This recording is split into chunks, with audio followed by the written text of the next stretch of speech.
തിരുമേനി? അത്ര ശുഭകരമായ രാശി അല്ലല്ലോ സത്യാമ്മയെ കാണുന്നത്.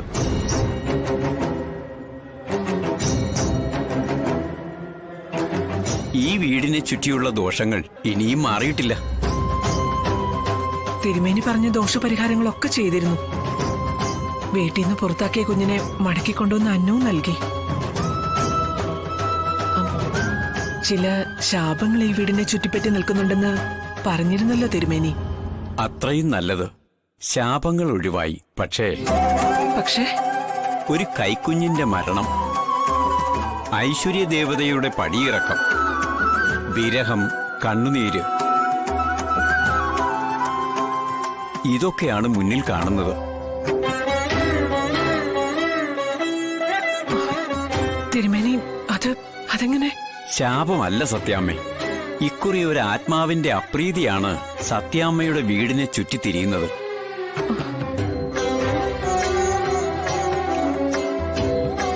തിരുമേനി, ആരുടെ കാര്യം പറയുന്നേ? പേരു പറയാൻ നിർവാഹമില്ല സത്യാമ്മേ.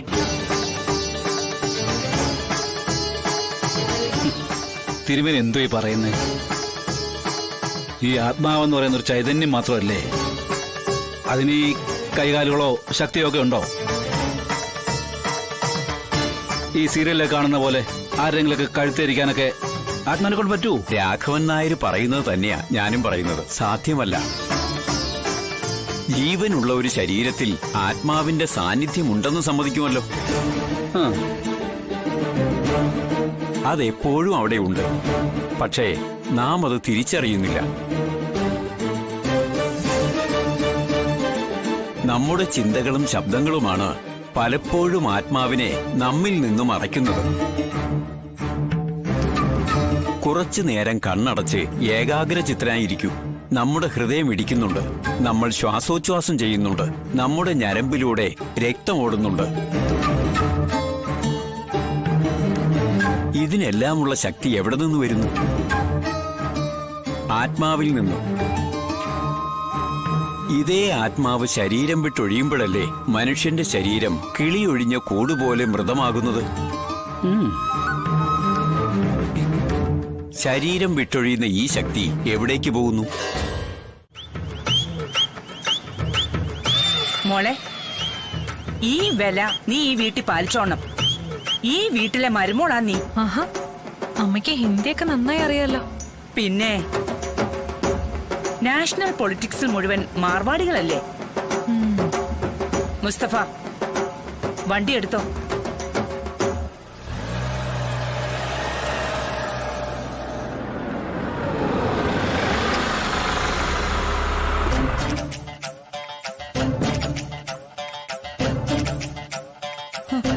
മുസ്തഫ, സുസ്മിതയ്ക്ക് ഡോർ തുറന്നു കൊടുക്ക.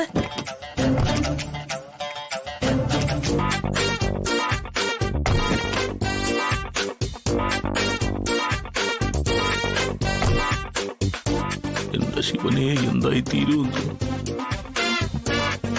അല്ല, മോൻ ഇറങ്ങുന്നില്ലേ?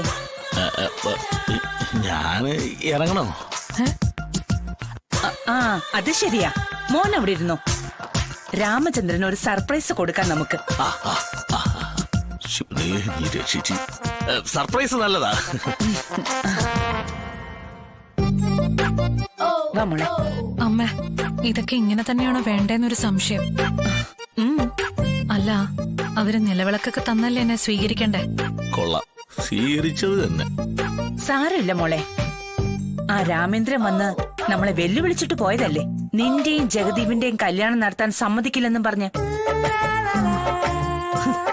അയാൾക്കാദ്യം ഒരു യമണ്ടൻ ഷോക്ക് കൊടുക്കണം. അവര് ഭാര്യയും ഭർത്താവും ആദ്യം മേഘത്തിന് മുകളിൽ നിന്നും ഭൂമിയിലേക്ക് ഇറങ്ങി വരട്ടെ. എന്നിട്ടൊപ്പിക്കാം നമുക്ക് നിലവിളക്കും നിറപറയും ഒക്കെ.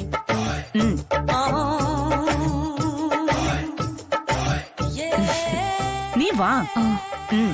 വാ.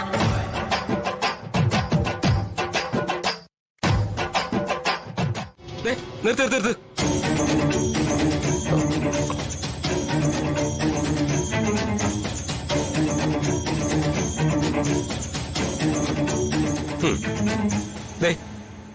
ഈ ഈ കാണുന്നതാണ് നിങ്ങൾ പറയുന്ന ജഗദീപ്?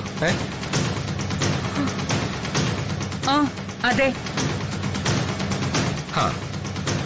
ഇവനെ പക്കാ ഫ്രോഡാ.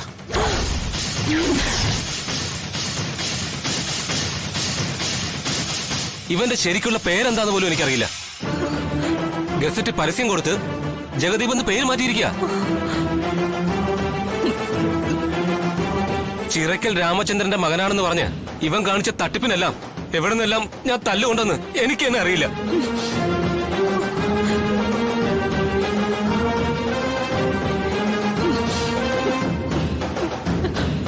എടി ഇങ്ങോട്ടൊന്ന് വന്നേ. വാ വാ ഇങ്ങോട്ട്.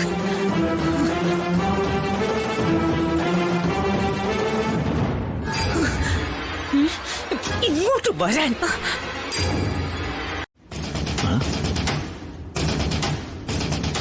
ഇല്ലെന്ന് തോന്നുന്നു.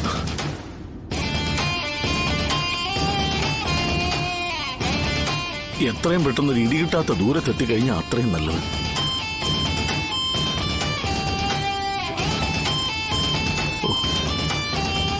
ആകെ ഇല്ലെന്ന് തോന്നുന്നു.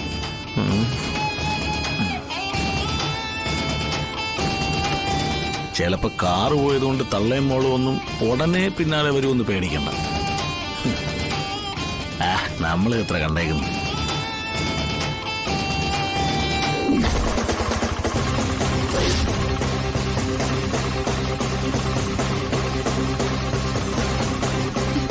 ഒന്ന് പെട്ടെന്ന് പോണേ. എന്താ അത്ര തിരക്ക്? എടോ ഒരു വണ്ടി പിടിക്കാനാ. ട്രെയിനാണോ? അല്ല. പിന്നെ KSRTC ബസ് വല്ലതും തടഞ്ഞു പിടിക്കാനാണോ? അല്ല, ഒരു കാറാ. എന്തിനാണോ വണ്ടി നിർത്തിയത്? ചേച്ചിമാർ ഇങ്ങോട്ടൊന്ന് ഇറങ്ങിക്കേ. എടോ കാര്യം എന്താന്ന് വെച്ചാ പറ. ഓടുന്ന വണ്ടിയെ തടഞ്ഞിട്ട് പിടിക്കാന്ന് പറഞ്ഞാലേ അത് വലിയ കുറ്റമല്ലേ ചേച്ചി? നമ്മളെ വിട്ടേക്ക്. എടോ എനിക്ക് വയ്യ വള്ളിക്കെട്ട് പിടിക്കാൻ.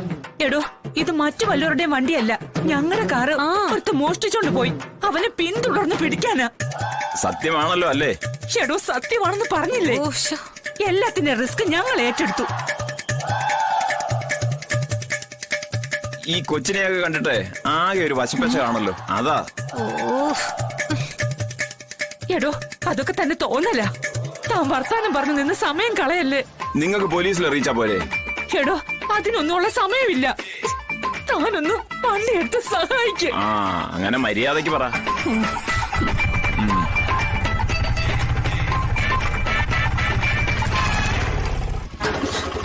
ജീവിക്കണമെങ്കിൽ ഏതൊക്കെ എരപ്പിന്റെ കാല് പിടിക്കണം. വല്ലതും പറഞ്ഞായിരുന്നോ? ഇല്ലേ. ഇത് ഓടുന്ന പോലെ നിർത്താനും പറ്റുന്ന വണ്ടിയാ, അത് ഓർമ്മ വേണം.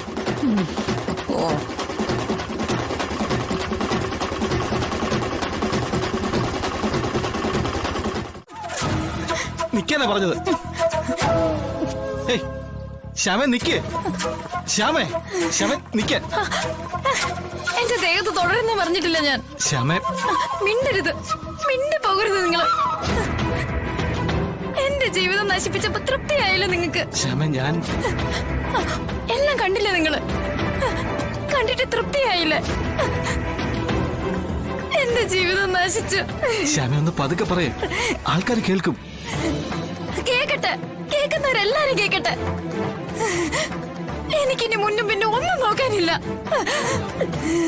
നിങ്ങളെ കാണുന്ന തന്നെ എനിക്ക് ഉറപ്പാ. പോയെന്റെ മുന്നിന്ന്. ശ്യാമേ എങ്ങോട്ടാ നീ പോന്നെന്ന് പറ. ഞാൻ എങ്ങോട്ട് പോയാ നിങ്ങൾക്ക് എന്താ? ഓ, ഭർത്താവിന്റെ അധികാര പ്രകടനമായിരിക്കും അല്ലേ? അതെന്റെ അടുത്ത് വേണ്ട. പിന്നെ എങ്ങോട്ടാ പോണേന്ന് അറിയണമെന്ന് അത്രയ്ക്ക് അത്യാവശ്യമാണെങ്കിൽ കേട്ടോ. ചാകാനാ, ചാകാൻ. ജീവിതത്തിലെ സകല പ്രതീക്ഷകളും നശിച്ച എനിക്ക് അതേ ഉള്ളൂ ഒരാശ്രയം.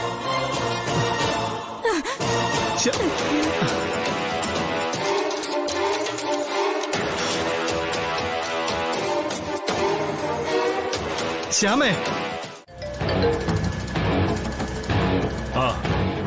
ഹലോ ബോസേ, ഞാൻ സരളയാ. മനസ്സിലായി ചേച്ചി.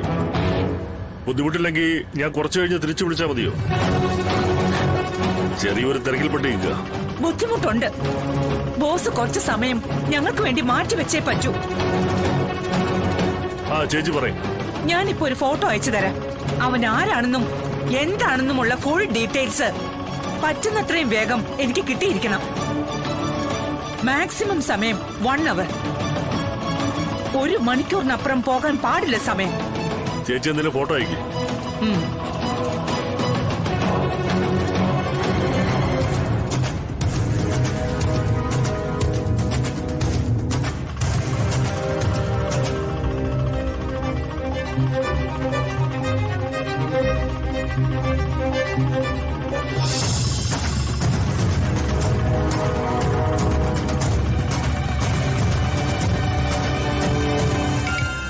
കിട്ടി ചേച്ചി. ഞാൻ അന്വേഷിച്ചിട്ട് വിളിക്കാം. ആ ശരി, പെട്ടെന്ന് വിളിക്കണം കേട്ടോ.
ഹലോ.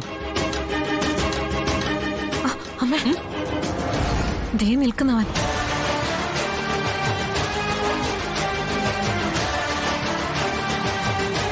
പോയി വെട്ടിക്കീറവനെ. അല്ലെങ്കിൽ വേണ്ട, ഞാൻ തന്നെ ചെല്ലാം.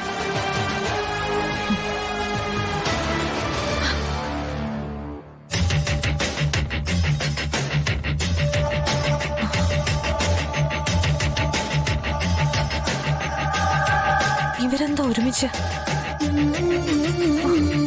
ആരെയായിരിക്കും വണ്ടി ഇടിച്ചത്?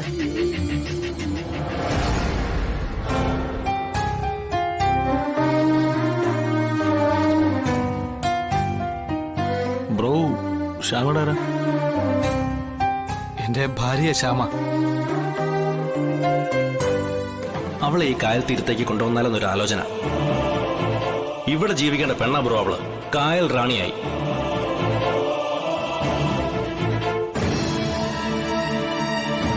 അല്ല, നിങ്ങൾക്കെങ്ങനെ അറിയാം ശ്യാമേ? വിഷ്ണു ആശാനില്ലേ, പുള്ളി എനിക്ക് വേണ്ടപ്പെട്ട ആളാ. ആശാൻ ഫാമിലിയായിട്ട് ഞങ്ങളുടെ നാട്ടിൽ പിക്നിക്കിന് വന്നായിരുന്നേ. അന്ന് കണ്ടുള്ള പരിചയം ആശാനെ. അമ്മേ, എന്തപ്പ ചെയ്യാ? അവനെ വെറുതെ വിടാന്നാണോ? വെറുതെ വിടാനല്ലടി. ഇപ്പൊ അങ്ങോട്ട് ചാടിക്കേറിപ്പോയാ ആർക്കാ നാണക്കേട്? നിന്റെ മുൻ ഭർത്താവാ അവിടെ നിൽക്കുന്നത്.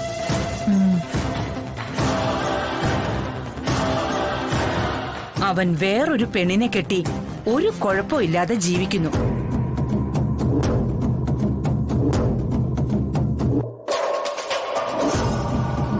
ഇപ്പോ നീ ഇതുപോലൊരു പടുകുഴിയിൽ പോയി വീണു എന്നറിഞ്ഞ അവന് സന്തോഷമാകും. അതുകൊണ്ട് നീ ഒന്ന് വെയിറ്റ് ചെയ്യേ.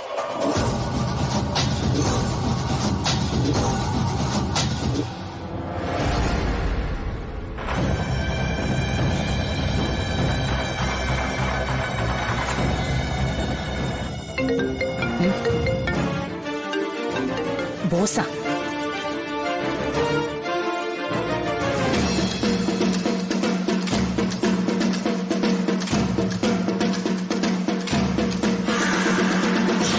ഹലോ ചേച്ചി, ഞാനാ ചന്ദ്രബോസ്. ആ പറഞ്ഞോ ബോസേ. ചേച്ചി അയച്ച ഫോട്ടോ കണ്ടപ്പോ തന്നെ എനിക്ക് ആളിനെ മനസ്സിലായി. എന്നാലും എനിക്ക് തോപ്പുംപടി സ്റ്റേഷനിൽ വിളിച്ചൊന്ന് കൺഫേം ചെയ്യണമെന്ന് തോന്നി. അതാ താമസിച്ചേ. ആളാരാണെന്ന് മനസ്സിലായോ ബോസേ?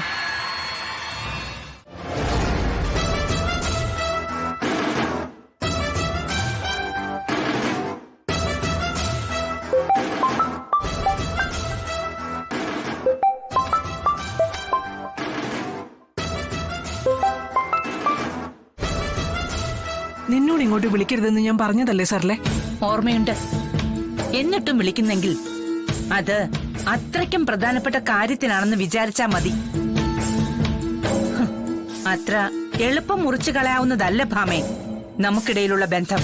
ഓ, പരസ്പരം വെറുപ്പ് കാട്ടിയാലും ബിസിനസ് ബന്ധങ്ങൾ അങ്ങനെ അങ്ങ് അവസാനിപ്പിച്ചു കളയാൻ പറ്റില്ലല്ലോ. കോടികൾ ഇങ്ങനെ കെട്ടുപിണഞ്ഞ് കിടക്കല്ലേ. അതിൽ എത്രയൊക്കെ വിഹിതം ആരുടെയൊക്കെ എന്ന് തിട്ടപ്പെടുത്തിയെടുക്കാൻ ആഴ്ചകൾ തന്നെ എടുക്കും. ഇത് പറയാനാണോ നീ എന്നെ ഇപ്പൊ ഇങ്ങോട്ട് വിളിച്ചത്? നിനക്കും എനിക്കും അറിയാവുന്ന കാര്യം.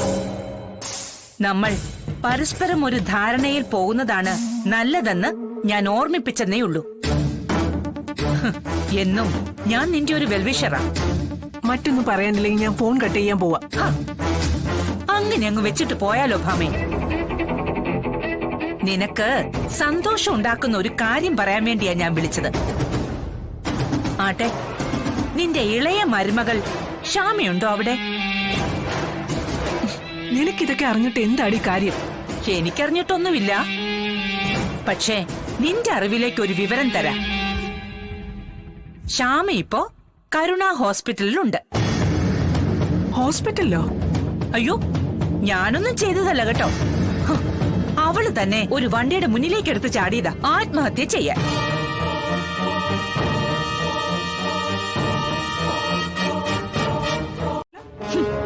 ഇത്രയും കേട്ടപ്പോഴേ രക്തം തിളപ്പിച്ച് ആവിയാക്കി കളയല്ലേ ഭാമേ? ഇക്കണക്കിന് ബാക്കി കൂടി കേൾക്കുമ്പോ നീ മൊത്തം പുകഞ്ഞ് ഇല്ലാതാവുമല്ലോ. ശ്യാമ ഒരിക്കലും തന്റെ പിടിയിൽ നിൽക്കില്ല എന്ന് മനസ്സിലാക്കിയ നിന്റെ ദത്തുപുത്രൻ ഒടുവിൽ വിട്ടുവീഴ്ചയ്ക്ക് തയ്യാറായി. ശ്യാമയെ ദീപകിനെ തന്നെ ഏൽപ്പിക്കാനായി അവൻ അവളെയും കൊണ്ട് ഒരു റെസ്റ്റോറന്റിൽ എത്തി. നമുക്ക് പിരിയാം രോഹിത്. പക്ഷെ ദീപകിന്റെ കാര്യമോ? അവനാണെങ്കിൽ ശ്യാമയെ വേണ്ട, വേറൊരു പെണ്ണിനെ കെട്ടാൻ പോകുന്നു.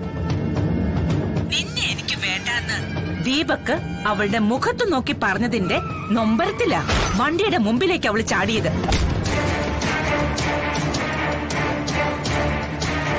ദേ, നിന്റെ ദത്തുപുത്രനുണ്ടല്ലോ, ഇപ്പൊ ഐസിയുവിന്റെ മുമ്പില് പട്ടിയെ പോലെ കാവല് കിടക്കുന്നു. നിന്റെ മരുമകളെ മേൽപോട്ടെടുക്കുവോ എന്നുള്ള കാര്യത്തിൽ ഇനിയും ഒരു തീരുമാനമായിട്ടില്ല ഭാമേ. അത് തീർന്നു കിട്ടാൻ വേണ്ടി നീ നന്നായിട്ട് പ്രാർത്ഥിക്കും. അല്ലെങ്കിലേ അവൾ ഇനിയും വേലി ചാടും. സത്യഭാമയുടെ മതിൽ ചാടുന്നവൾ ചൈന വൻമതിൽ വരെ ചാടും, ഏത് പ്രായത്തിലും. അതിനൊത്താശ ചെയ്യാൻ നിന്റെ അഴ കുഴമ്പൻ ആ ദത്തുപുത്രനും ഉണ്ടാവും. ഹലോ,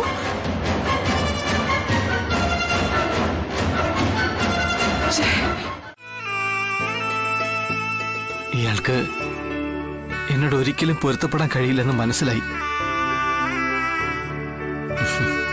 എടോ, എന്റെ അമ്മയുടെ അന്ത്യാഭിലാഷമായിരുന്നു ഞാൻ നല്ലൊരു പെൺകുട്ടിയെ കല്യാണം കഴിച്ച് അവളോടൊപ്പം ജീവിക്കണമെന്ന്. വേറൊരു കല്യാണം കഴിക്കാൻ പറയണം രോഹിത്തിനോട്. ഇനിയുള്ള കാലമെങ്കിലും അവനൊരു പെണ്ണിന്റെ കൂടെ സന്തോഷമായിട്ട് ജീവിക്കണം. പക്ഷെ അവളെ ആ സുസ്മിതന്റെ വെറുതെ വിട്ട് കളയരുത്.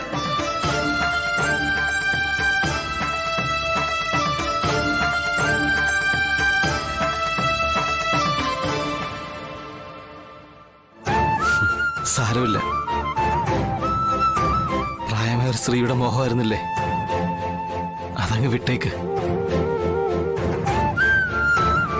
മരിച്ചവരുടെ മോഹങ്ങളെക്കാൾ വലുതാണല്ലോ ജീവിച്ചിരിക്കുന്നവരുടെ ആഗ്രഹങ്ങൾ. ശരിയാ, സുസ്മിതയോടുള്ള പ്രതികാരമായിട്ട് തന്നെയാ തന്റെ കഴുത്തിലാണ് ഞാൻ താലി കെട്ടിയത്.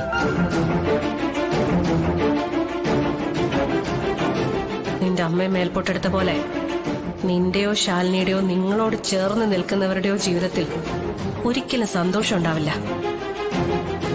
സന്തോഷിക്കാൻ വിടില്ല ഞാൻ. ഇപ്പത്തെ അവളുടെ കാര്യം കണ്ടില്ലേ, കട്ടപ്പുക. ഇനിയൊരു ജീവിതം ഉണ്ടാവാൻ പോകുന്നില്ല അവക്ക്. അതുപോലെ തന്നെയാ നിന്റെ കാര്യം. നിന്റെ അമ്മ ചാവുന്നതിന് മുമ്പ് പറഞ്ഞ 2 ആഗ്രഹങ്ങളുണ്ടല്ലോ, അതും ഇനി നടക്കാൻ പോകുന്നില്ല.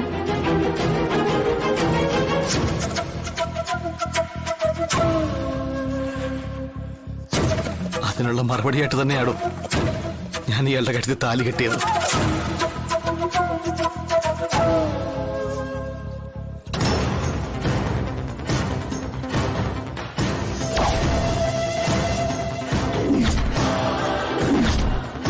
ഇതാണ് എനിക്ക് നിനക്ക് നൽകാനുള്ള മറുപടി. ശാലിനിയുടെ അനിയത്തിയായി പോയതുകൊണ്ട് ശ്യാമയുടെ ജീവിതമൊന്നും പൊട്ടിത്തകരാൻ പോകുന്നില്ല. പിന്നെ എന്റെ അമ്മയുടെ അന്ത്യാഭിലാഷം, ഞാൻ താലി കെട്ടി ഒപ്പം സമാധാനമായിട്ട് ജീവിക്കാൻ പോകുന്ന പെണ്ണാരാണെന്ന് ചോദിച്ചാ ദാ നിൽക്കുന്നു.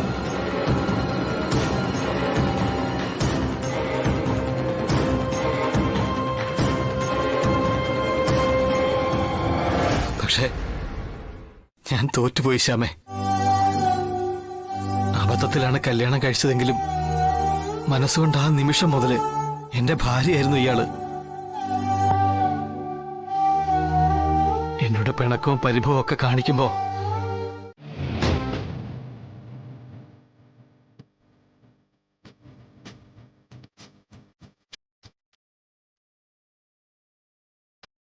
വിഷ്ണുട്ടാ, ഇതിപ്പോ കുറച്ചു നേരം ആയല്ലോ.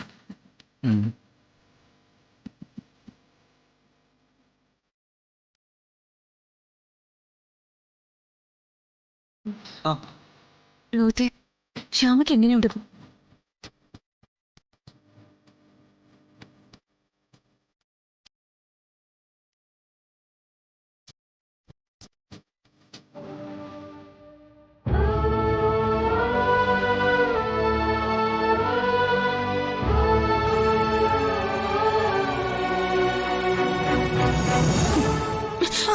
എന്താണ് നീ കാണിച്ചേ? ഇന്ന് ഞാൻ വേണ്ട.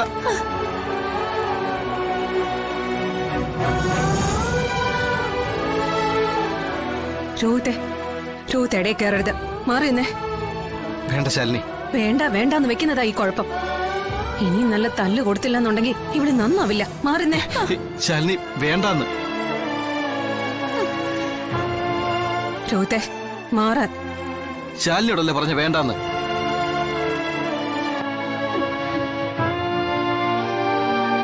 ഒരു കണക്കിന് നോക്കിയാലേ ഇയാളെക്കാട്ടും ഭേദം അനിയത്തി. ഇയാളെ എത്ര കാലം എന്നോട് പിണങ്ങിയിരുന്നറിയോ? അല്ല, നമ്മള് പറഞ്ഞതേ ഉള്ളൂ.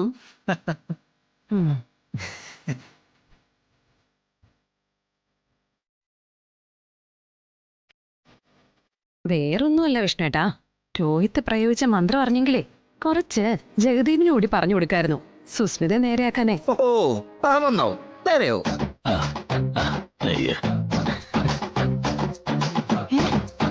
സുസ്മിതയുടെ കല്യാണം കഴിഞ്ഞോ? ആ പിന്നെ വരനാരാന്ന് അറിയണ്ട ഇയാൾക്ക്. ദാ നിൽക്കുന്നു. ഇതോ?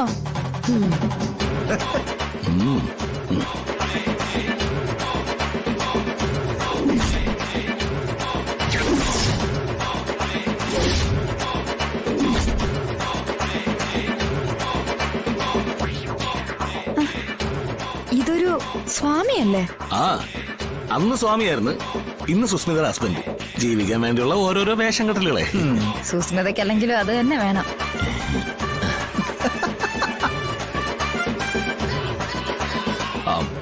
അപ്പഴേ കാര്യങ്ങളെല്ലാം മംഗളമായിട്ട് പര്യവസാനിച്ച സ്ഥിതിക്ക് ഞാനെന്നാ അങ്ങോട്ട് തിരക്കട്ടെ അച്ഛനെ.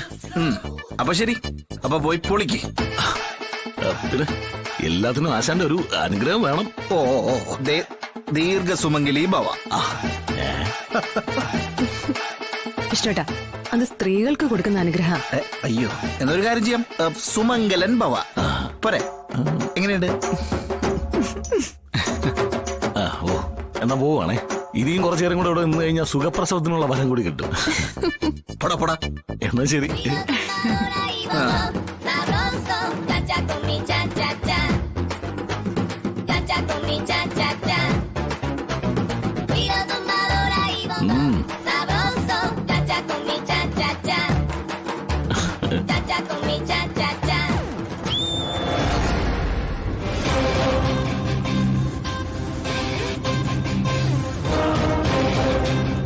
എന്നാലേ ജഗദീപ് പറഞ്ഞ പോലെ നമുക്ക് വീട്ടിലേക്ക് തെറിച്ചാലോ? ആയിക്കോട്ടെ ബ്രോ. ആ പിന്നെ വീട്ടിലേക്ക് പോകുന്നതിന് മുമ്പ് ഒരു പ്രധാനപ്പെട്ട കാര്യം. ഇത്രയും കാലം കീരിയും പാമ്പും ആയിരുന്നു നിങ്ങൾ രണ്ടാളും. അക്കാര്യം സത്യാമ്മ അറിയാതെ നമ്മൾ ഇത്രയും കാലം നോക്കി. ഒരു വിധത്തില് രക്ഷപ്പെട്ടു എന്ന് തന്നെ പറയാം.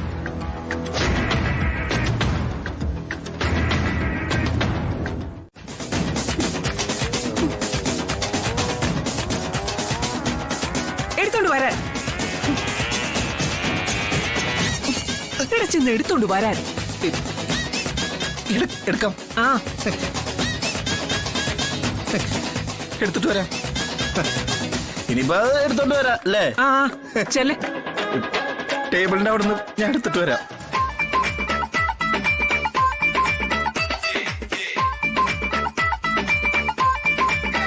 എന്താടാ പോയി എടുത്തോണ്ട് വാ. ഫയല് വല്ല എവിടെയോ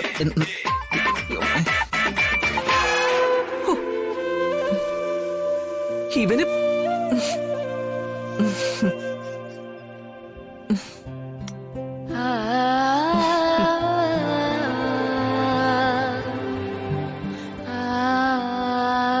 മോള് വാ, അവിടെ ചെന്നിരിക്കെ. ഇങ്ങോട്ട് വാ. അധിക സമയം ഇങ്ങനെ ഇവിടെ നിൽക്കണ്ട. ഉം?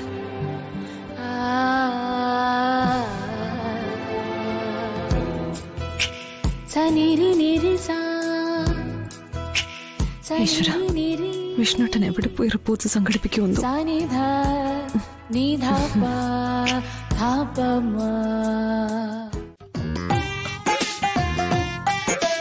എന്റെ ദൈവമേ, ഇനി ഷാലിനിക്ക് മെഡിക്കൽ റിപ്പോർട്ട്സ് എങ്ങനെ ഉണ്ടാക്കുക?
സോറി പെങ്ങളെ, ഒരു അത്യാവശ്യമുള്ളതുകൊണ്ട്.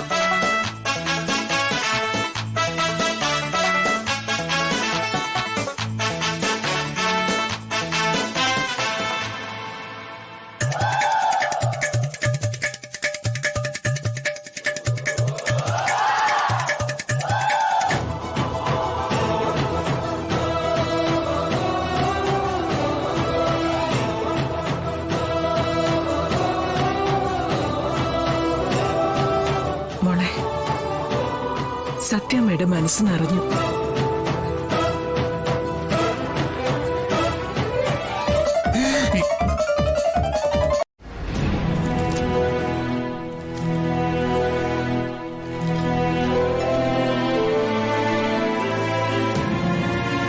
ആ കുട്ടിക്ക് ഈ ജന്മം ഒരു കുഞ്ഞിനെ പ്രസവിക്കാനുള്ള ശേഷിയില്ല. അവർക്ക് ഡിസ്ചാർജ് കൊടുത്തേക്കാം. എനിക്കറിയാവുന്നവരാ അവര്. അങ്ങനെ തുറന്നു പറയണോ ഡോക്ടർ? ആ പെൺകുട്ടിയും ഭർത്താവും തകർന്നു പോവും. പിന്നെ വീട്ടുകാര് അവരെനിക്ക് പേഴ്സണലായിട്ട് അറിയാവുന്നതുകൊണ്ട് പറയുക. മകനൊരു കുട്ടിയെ പ്രതീക്ഷിച്ച അവരവന്റെ കല്യാണം നടത്തിയത് തന്നെ. അത് നടക്കില്ല എന്നറിഞ്ഞ അവരാ പെൺകുട്ടിയെ ഉപേക്ഷിക്കാൻ വരെ സാധ്യതയുണ്ട് ഡോക്ടർ. അതെ, എന്ന് കരുതി അവരുടെ മനസമാധാനത്തിന് വേണ്ടി ഞാൻ കള്ളം പറയണോ? അങ്ങനെ പറഞ്ഞാൽ ആ സന്തോഷം നീണ്ടു നിൽക്കുമോ? ഒരു ഡോക്ടർ ഒരിക്കലും ചെയ്യാൻ പാടില്ലാത്ത കാര്യം അത്. Excuse me. യെസ്. ഒന്ന് മാറി.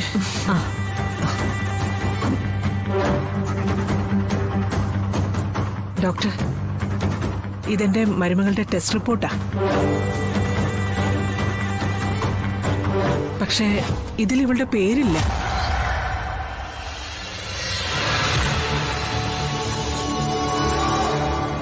മരുമകളെന്ന് പറഞ്ഞത് ഇവളാ ശാലിനി.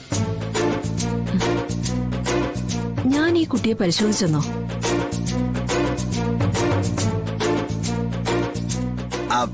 അയ്യോ, അത് ഈ ഡോക്ടറല്ല.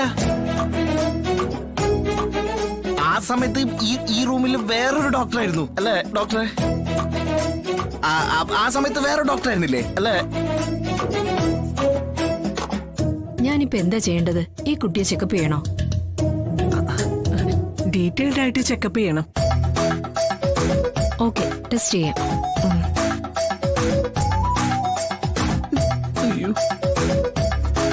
നിങ്ങളൊക്കെ ഒന്ന് പുറത്തേക്ക് നിൽക്ക്. ശരി, വാ രോഹിത്. എന്താ ചെയ്യുക?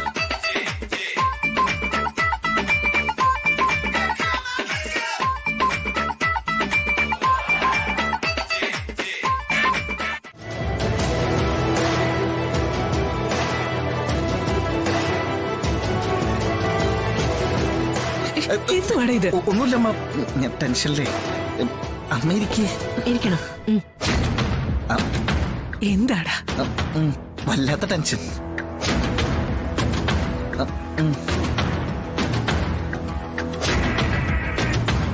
ടെസ്റ്റ് റിസൾട്ട്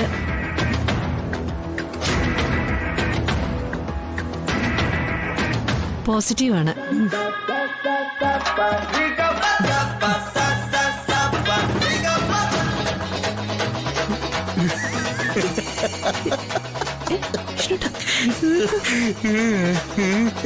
ശാലിനി ഗർഭിണിയാണ്.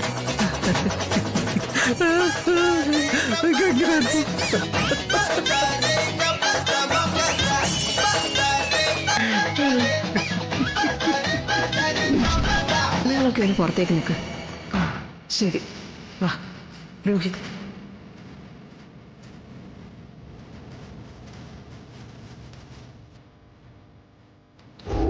ഈ കുട്ടിയെ റൂമിലേക്ക് കിടത്തു. വരൂ.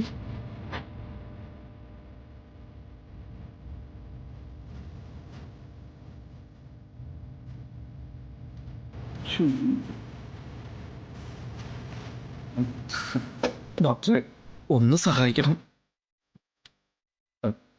ഡോക്ടറെ, അപ്പോൾ ശാലിനി പ്രഗ്നന്റ് എന്നുള്ള റിപ്പോർട്ട് വരാൻ പറ്റുമോ?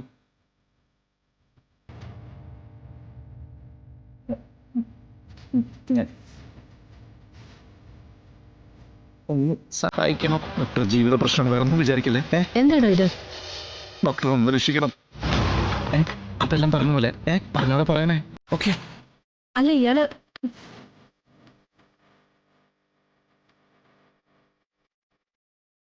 വെച്ചോ ഡോക്ടർ. ഒരു റിപ്പോർട്ട് കൊടുക്കുന്ന കാര്യമല്ലേ ഉള്ളൂ.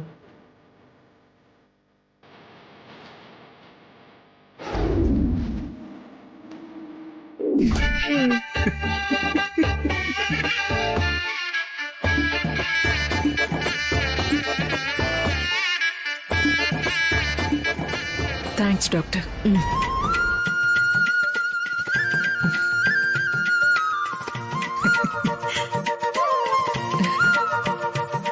മാറടാ. എടാ മാറടാ അങ്ങോട്ട്. എടാ, ഓ, ആയിക്കോട്ടെ, ആയിക്കോട്ടെ. നിന്നോട് പറഞ്ഞത്. രക്ഷപ്പെട്ട്.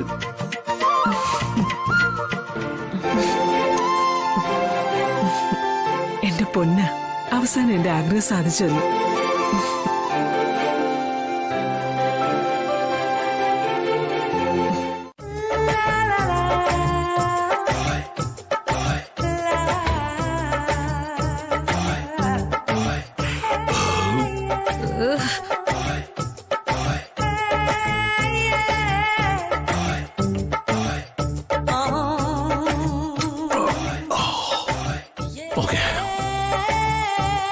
ഈ ബിരിയാണി കഴിച്ചു കഴിഞ്ഞാൽ എനിക്കൊരു മയക്കം പതിവുള്ളതാ.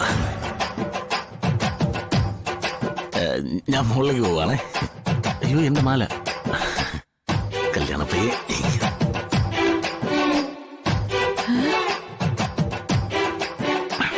പോരുന്നു മയങ്ങാൻ.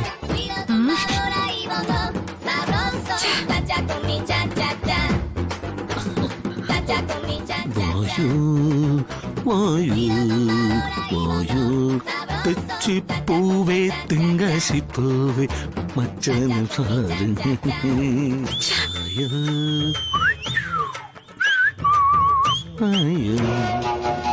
ഇപ്പൊ എന്താ അമ്മയൊന്നും മിണ്ടാത്തെ? ഇവൻ നമ്മൾ വിചാരിച്ചതിനേക്കാൾ സൂത്രശാലിയും അപകടകാരിയുമാണ് മോളെ. ബുദ്ധി കൊണ്ട് വേണം ഇവനെ കൈകാര്യം ചെയ്യാൻ. അമ്മ ബുദ്ധിയും സാരോപദേശമായിട്ട് ഇവിടെ കുത്തിയിരുന്നോ? എന്റെ ജീവിതം പൊട്ടി തകർന്നു പോയിട്ട് അമ്മയ്ക്ക് ഒരു ചൂടും ഇല്ലല്ലേ? എടി ഞാൻ പറയുന്നു. വേണ്ട, ഇനി അമ്മ ഒരു കുന്തം ചെയ്യണ്ട.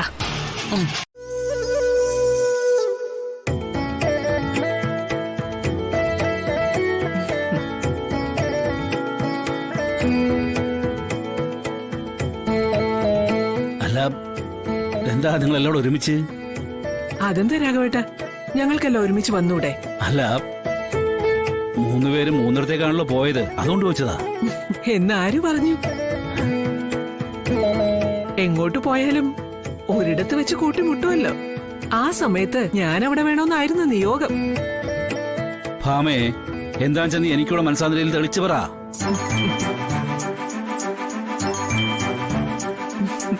ഞെട്ടിക്കളയല്ലേ? ദേ, രാഘവേട്ട വീണ്ടും ഒരു മുത്തശ്ശനാവും പോകുന്നു.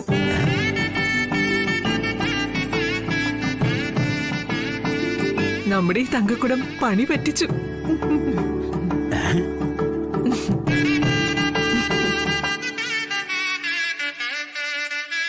ആ പിന്നെ പിള്ളേ, മധുരൊന്നും വാങ്ങിക്കാൻ പറ്റില്ല, പോയി വാങ്ങിച്ചോണ്ട് വാ.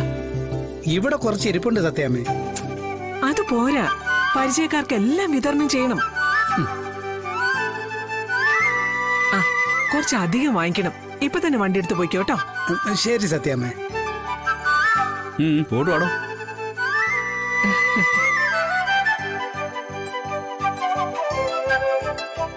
ഞാൻ അകത്തേക്ക് ചെല്ലട്ടെ സത്യാമ്മ. ശാലിനി, എങ്ങോട്ടാ നീ അങ്ങോട്ട്? ദേ, ജോലി എന്തെങ്കിലും ചെയ്യാനാണെങ്കിൽ ശരിയാക്കും ഞാൻ. പ്രസവം കഴിയുന്നതുവരെ നിന്നെ കിച്ചണിൽ കണ്ടുപോയേക്കരുത്. ഇനി നീ റെസ്റ്റ് എടുത്താൽ മാത്രം മതി. നിനക്ക് വേണ്ടതെല്ലാം റൂമിലെത്തും.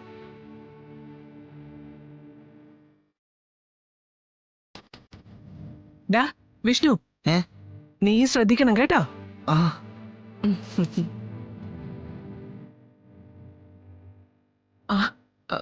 കൊറേ പേരെ വിവരം അറിയിക്കാനുണ്ട്. സന്തോഷം കൊണ്ട് എല്ലാം ഞാനങ്ങ് മറന്നുപോയി. ഞാനൊന്ന് വിളിച്ചു പറയട്ടെ.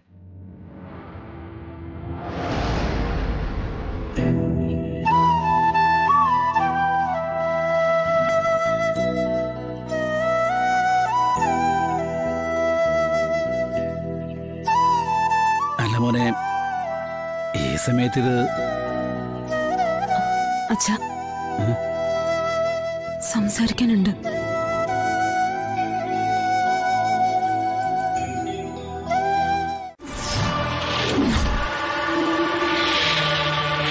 മുട്ടുകാല് രണ്ടും തല്ലി ഓടിക്കണം.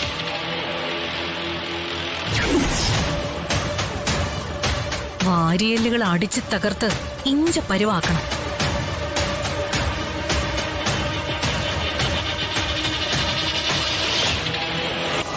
ഇപ്പൊ എന്റെ റൂമിൽ കയറി ചക്രവർത്തിയെ പോലെ മലർന്ന് കിടക്കുന്നവൻ ജീവിതത്തിൽ ഇനി നിവർന്ന് നിൽക്കരുത്. പുഴുവരിച്ച് പട്ടിയെ പോലെ ചാവണം.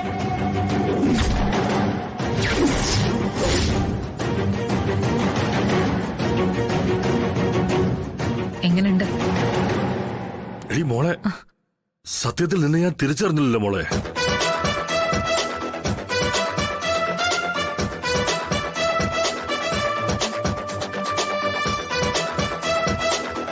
നീ പോലീസിലോ ആർമിയിലോ മറ്റേ ചേർന്നിരുന്നെങ്കിൽ ഈ രാജ്യത്തിന് തന്നെ ഒരു മുതൽക്കൂട്ടായനെ. താങ്ക്സ് ചിറ്റപ്പ. എന്നാ ഇനി അവന്റെ മുഖതാവലൊന്ന് കണ്ടേക്കാം.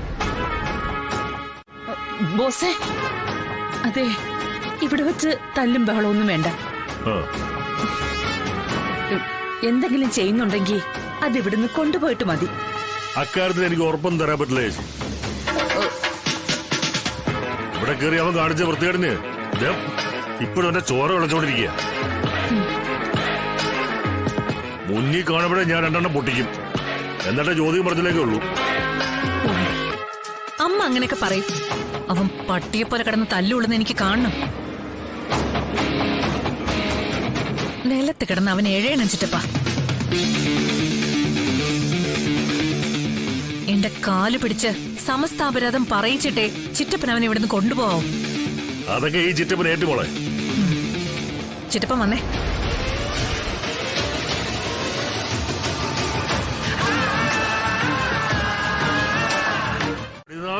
നാത്തിന്റെ മോനെ, എന്റെ പൊന്നു ബോസാറെ, ഞാൻ ബോസാറിന്റെ കുടുംബത്തിൽ കയറി കളിച്ചിട്ടില്ല. കളിക്കാൻ പോകുന്നേ ഉള്ളൂ. എന്താണോ പറഞ്ഞ? സാറിന്റെ കുടുംബത്തിൽ കയറി കളിക്കാൻ പോകുന്നേ ഉള്ളൂ. ഒരു സെക്കൻഡ്. ആ തന്നെ, ഈ കോൾ സാറിനുള്ളതാണ്. എടാ, ഒരു പോലീസുകാരൻ കയറി വരുമ്പോ സുപ്പീരിയർ ഓഫീസറെ കൊണ്ട് വിളിപ്പിച്ച് കേസ് ഒത്തീർപ്പാക്കുന്ന ഈ പതിവ് പരിപാടി ഉണ്ടല്ലോ. സംസ്ഥാന പോലീസ് മേധാവിനെ നേരിട്ട് എന്ന് പറഞ്ഞാലും ചന്ദ്രബോസ് ഈ കേസ് കോംപ്രമൈസ് ആക്കില്ല.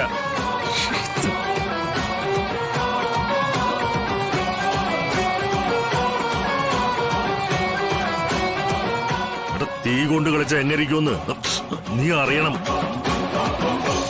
സാറേ, ഇത് സാറിന്റെ സുപ്പീരിയർ ആണോ ഇൻഫീരിയർ ആണോ എന്നൊന്നും എനിക്കറിയില്ല.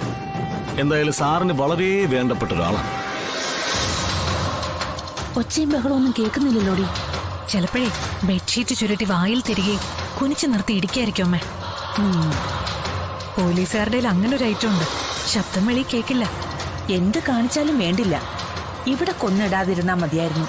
അതെന്താ അമ്മയ്ക്ക് അവനോട് ഇപ്പൊ പെട്ടെന്നൊരു ദയയും സഹാനുഭൂതിയൊക്കെ? ദയയും സഹാനുഭൂതി ഒന്നും അല്ലടി. ശവം പിന്നെ എന്ത് ചെയ്യും? ഓ അങ്ങനെ. ആ ഡാ.